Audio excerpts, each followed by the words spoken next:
Beyond the sprawling sugarcane fields of Sugarlandia exists the natural and wild ecosystems of the island. Deep in the mountains and in the interior of the island, dense rainforests and jungles packed with plant and animal biodiversity continue to flourish. But decades of human development, consumption, and expansion have unfortunately decreased the size of these wild ecosystems drastically. In this episode, we'll explore and find some of the most amazing plant and tree species on the island and talk to some of the island's most passionate protectors of the environment. I'm Ben Scharlin, and I'm Don Papa Rum's man on the ground. And in this episode, we'll explore the beautiful flora of Sugarlandia.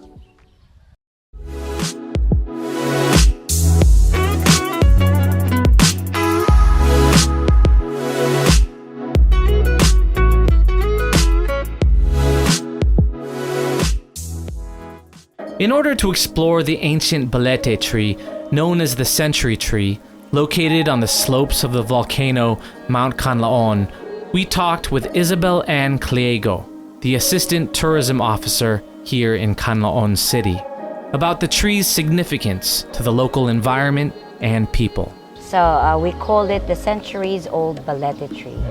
And it has 2 hectares of this area.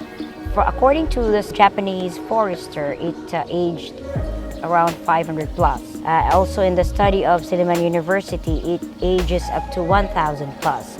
But we cannot really determine the exact date of the tree unless you cut it. So that is why we call it the centuries-old balete tree. Now, this significant tree is one of our famous tourist spots in Canlaon City. This tree is very important to the history of Canlaon because it's the sole witness of how Canlaon became a city, became a municipality, from a barangay to the city we are now. It's the sole witness of the existence and the progress that we have here in Canlaon City. David Garcia Castor, known to his friends as Davoy, is the longtime manager of the Negros Forest Park. This endemic tree and animal rehabilitation facility is located in the heart of Bacolod City. Run and managed by the Talarak Foundation, this facility is truly one of a kind, housing and rehabilitating endangered plant and animal species with the ongoing mission to repopulate the island with renewed and healthy populations. We have done a lot of habitat restoration, watershed rehabilitation program since 1980s, 1990s, year 2000. Hundreds or thousands of hectares we already reforested. And also we propagated endemic trees, teaching plant communities to grow and manage their own nursery. Actually, there are several trees that are needed to be saved. One of those are the family of Lawaan or the pterocarp species. One of our advocacy is we encourage people to secure seedlings so that each one should also plant these very precious trees that we have. Most of the plants around here are endemic.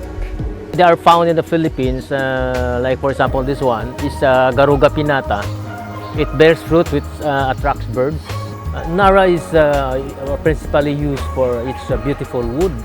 It is considered to be one of the beautiful trees that we have. Yeah, ilang-ilang is one of our essential because of its very nice aroma. And also it's a good sort of food for the birds and the bats. And then just a small tree there, we call it bugnay, bignay. The birds love to eat that. When you say our forest, it's really the indigenous one. A single tree could store or hold water in one given raining time up to 500 gallons of water. If there are millions of trees holding 500 gallons, there are millions of gallons of water and then millions of droplets are being released every tick of a second. So now we're here at the Guerrilla Farm and Nature Park. It's one of the largest plant and flower nurseries on the island, and it's a great place to go if you want to get out of the city and spend a relaxing day in nature. Now we came here to check out and learn more about the plant and flower species here in Sugarlandia.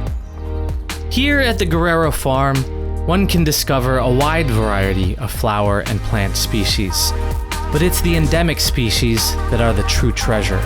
From local flowers to wild forest ferns, all the endemic flora of the island play an important role for the survival of the natural ecosystems that have flourished here for millions of years.